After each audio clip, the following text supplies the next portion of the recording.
Hello दोस्तों, कैसे हैं आप सब। स्वागत है आपका अपने YouTube channel Harsha the tutor root पर। तो दोस्तों, आज हम इस वीडियो में पढ़ेंगे कक्षा चौथी का पार्ट 20, जिसका नाम है अमीर खुसरो की पहेलियां। तो दोस्तों, अब हम चलते हैं इस पाठ के पद्यांशों और उनकी व्याख्या की ओर। तो इसमें पहली पहेली है, धूपों से वह पैदा होवे छाँव देख मुरझाए। ऐरी सखी मैं तुझसे पूछूं हवा लगे मर जाए।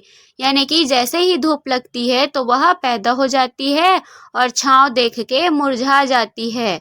ऐ सखी, ये मैं तुझसे पूछ रही हूँ कि वह हवा लगे और मर जाए, बोलो ये क्या है। तो इसका उत्तर आएगा पसीना। दूसरी पहेली है, एक नारी के है दो बालक, दोनों एक ही रंग, एक फिरे एक ठाढ़ा रहे, फिर भी दोनों संग। यानी कि एक नारी है, उनके दो बालक है और दोनों एक ही रंग के हैं। एक फिरे यानी कि एक घूमते रहे और एक ठाढ़ा रहे यानी कि एक ही जगह रहे, फिर भी दोनों हमेशा संग रहते हैं। बोलो वो क्या है। तो इसका उत्तर आएगा चक्की।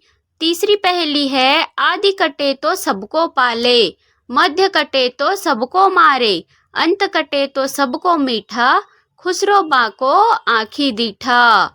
तो इसका उत्तर आएगा काजल। इसी प्रकार चौथी पहेली है, एक कहानी मैं कहूँ तो सुन ले मेरे पूत, बिना परो वह उड़ गया बांध गले में सूत। यानी कि एक कहानी मैं भी कहती हूँ तो सुन ले मेरे पुत्र, बिना परो यानी कि बिना पंखों के वह उड़ गया, बांध गले में सूत यानी कि गले में रस्सी बांध वह उड़ गया। तो इसका उत्तर आएगा पतंग।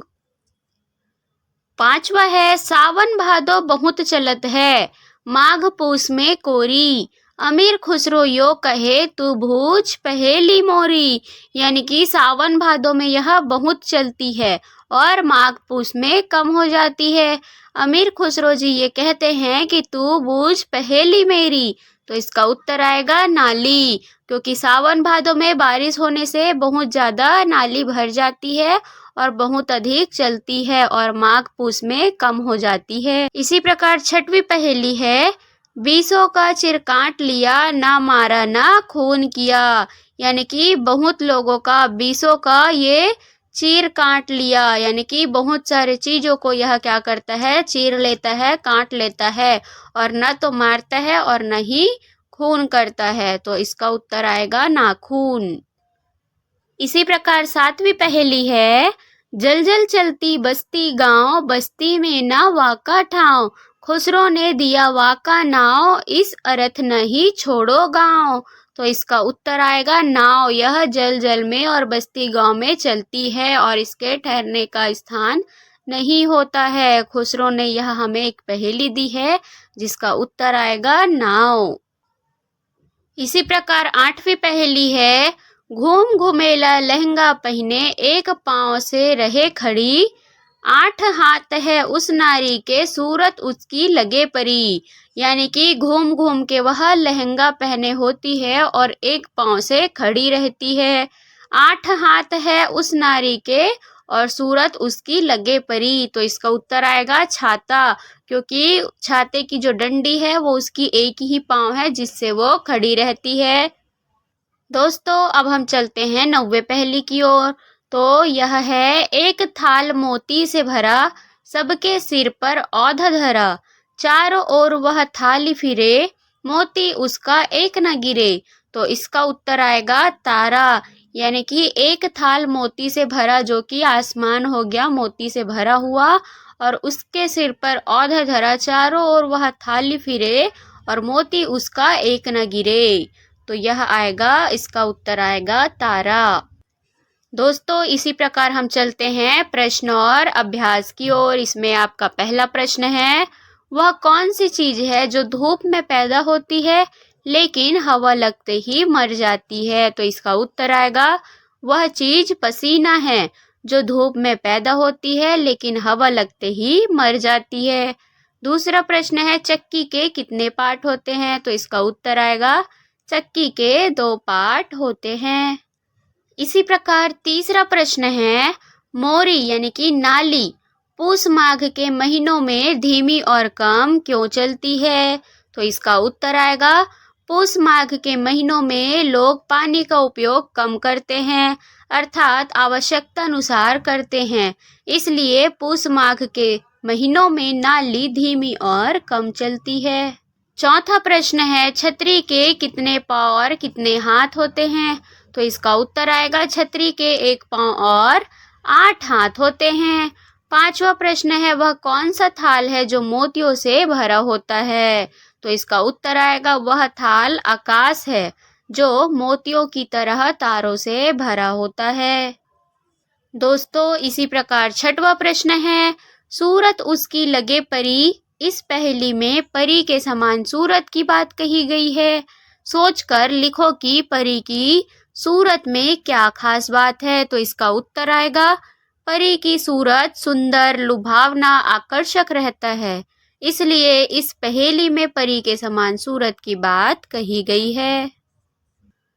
सातवां प्रश्न है, छत्तीसगढ़ी में पहेली को क्या कहते हैं? छत्तीसगढ़ी बोली की 2 पहेलियां लिखो।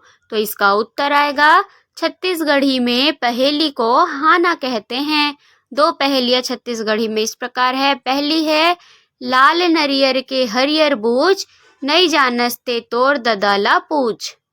यानी कि इसका अर्थ होगा लाल कलर का जो नारियल है उसका जो बूझ होता है ऊपर का वो हरा है, और अगर तुम नहीं जानते हो तो तोर दादा यानी कि अपने पिताजी को पूछ लो।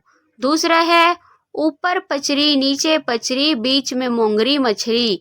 यानी कि ऊपर पचरी, पचरी यानी तालाब के किनारे जो पचरी बनी हुई होती है उसे ही यहाँ पे बोला जा रहा है। यानी तालाब के किनारे जो सीढ़ियाँ बनी हुई होती है उसे छत्तीसगढ़ी में पचरी कहते हैं।